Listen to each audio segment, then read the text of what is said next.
Hi, I'm Jeanne Fiorini. Thanks for being here at the Tarot Tips. Today's installment isn't so much a tarot tip as it is a response to a question or a request from a subscriber. They asked if I would talk a little bit about how I came to the tarot, kind of what my history or early exposure to the tarot was, how I got going with working with the cards professionally.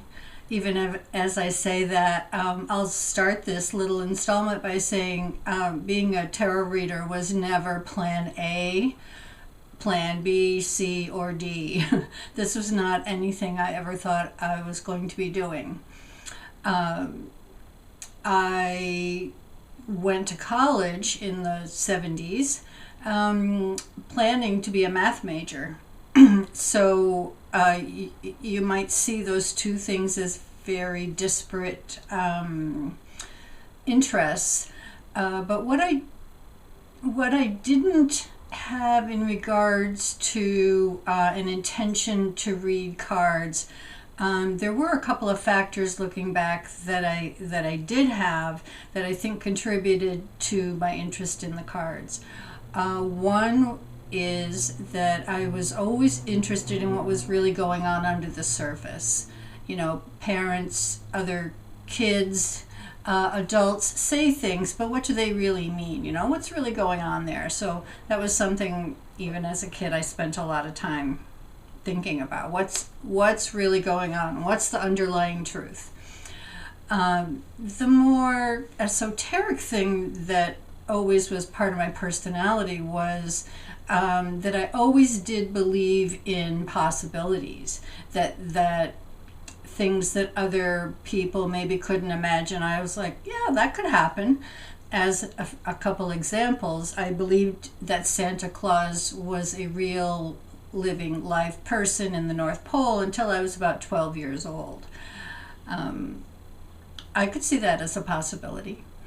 I remember reading something in my teen years that talked about how it had been scientifically proven that human beings can only run so fast. There was a certain mile per hour, and this is the maximum attainment level that humans can physically run a distance. And I thought to myself, well, that's not right. We don't know how yet, maybe, but we certainly can run faster than what they're saying.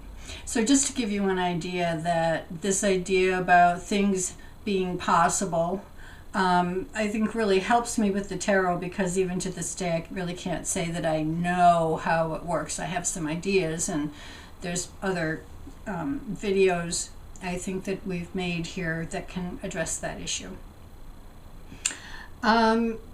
So the tarot didn't come to me until I was in my mid-30s. I can't really say that I felt like I had any special skills or gifts in the area, but I was interested in it, and I was going through a divorce and was working with a therapist and talking about how this was really an exciting topic for me, and I was very interested in it. He said, well, just for an exercise over the weekend, I'll play around with making up a business card. So I thought, okay, that sounds great. I went and got some big newsprint and just started being creative, whipping off ideas, brainstorming things. Well, by Monday morning I had a business card. Again, kind of just like a following the smell of the nice baking bread, you know, just like following the creative impulse here. So I made up a business card. I put it around some shops in the area. I live in Portland, Maine, so you know it's a fairly progressive, hip, if you want to say, community. Remember, this is let's say 1990. There's no internet. You know, we really rely on local business to get something like this going. Well, somebody from the newspaper happened to see my business card in a coffee shop, did a full page article in the Home and family section in the Sunday newspaper, and that really gave my business a really great head start. Things moved along from there. I did have a couple fairy godmothers along the way. I had somebody who let me use her office a couple days a week to see people as I began to get more comfortable reading cards for other people. And I think, it's still the book that I recommend to all my tarot students, anybody who asks what's a very good resource. And a lot of times it's beginners, but Mary Greer's Tarot for Yourself, to me, is the best comprehensive guidebook that there is. It was published, I think, in 1986, maybe. It's in its multiple printing. I don't know what printing she's in right now with this book, but I really didn't have any mentors in terms of people physically in my area because there weren't any in 1990. Now there are many. I don't know if I would say mentors, but many people reading tarot. And again, there wasn't internet, so I couldn't go online and watch videos. We had books, we went to the bookstore, we went to the library, and much of what was printed at that point was really kind of outdated. So Mary Greer's book followed, Rachel Pollack's 78 Degrees of Wisdom. Those are like the two, if I was going to say who were my mentors, it would be those two books, because I had not yet met either of those people. And if you had told me that I would someday meet them in 1990, if you had said that, I would have thought that's crazy. So anyway, the point of all that, I think, is to support people in their tarot journey. I never, you don't have to, and I still don't think I have any special intuitive gifts. I'm intuitive, but I don't think, I didn't grow up thinking I was a magical child. You don't have to be a magical person to be a good tarot reader. I do think you have to have a sense of possibilities. You have to open yourself up to your intuition. I think it's important to have some support. Somebody might hear that story and say, I was lucky, and I certainly was, to have helpful people along the way. But I also think that there's, in retrospect, a lot of truth in following the creative instinct.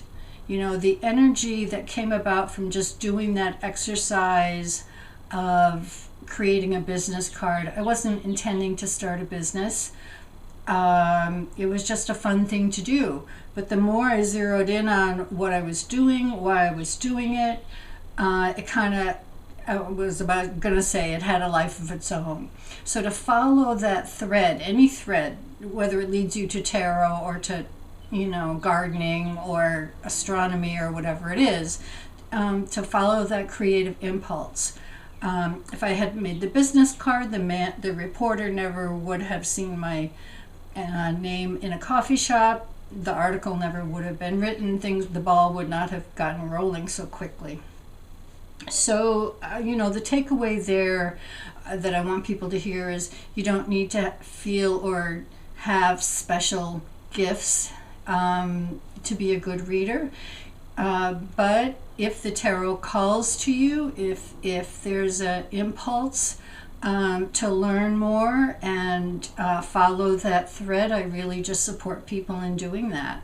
Find people who have a similar interest.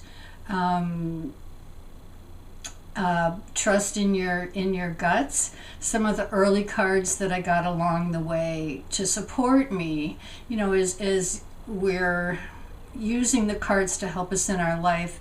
I don't normally do big long layouts, excuse me, but I would draw a card every once in a while. What can help me keep on track here, or am I supposed to keep going with this? The card that would often come up is the Queen of Cups. And at the time, my first tarot deck was the Aquarian Tarot. And the Queen of Cups in that particular tarot deck is very fierce looking. She looks directly at the viewer. And essentially she says, we mean business. We're serious. So stay in your heart, stay with your passions, stay with what feels important to you, and keep going. So the Queen of Cups was always in the beginning and still is a very significant card. That leads me to just another simple kind of teaching point, and that is, as you're beginning to develop a relationship with your cards, pay attention to the way they speak to you personally. The Two of Cups, or Pentacles, also at that time was a card that really to me was reflecting where I was in my life. Two of Pentacles, things are uncertain, things are floating around in new directions right now.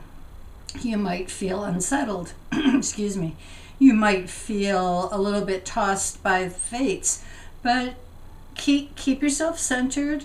Keep things flexible and fluid. You don't know where you're going to land exactly, but things are going to be okay.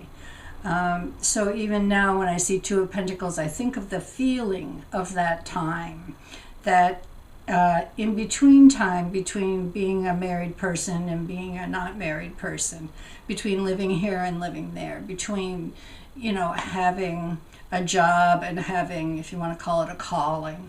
All of these things were in flux. So the Two of Pentacles really seeming to be speaking to me at that time. So pay attention to those things, how your deck speaks to you at different points in your life. I think that's about enough of all of that. I hope it encourages people. I hope it supports people in whatever way they might be using the cards. It is a creative process. If somebody had told me in 1990 that I would be reading cards professionally for the next 35 years, whatever, I would have wondered in what universe that was possible or even something that I could accomplish. So follow the thread, follow the creative impulse, trust your intuition, have your eyes open, listen to your heart, see what happens. You never know. Thanks for being here. We'll see you next time.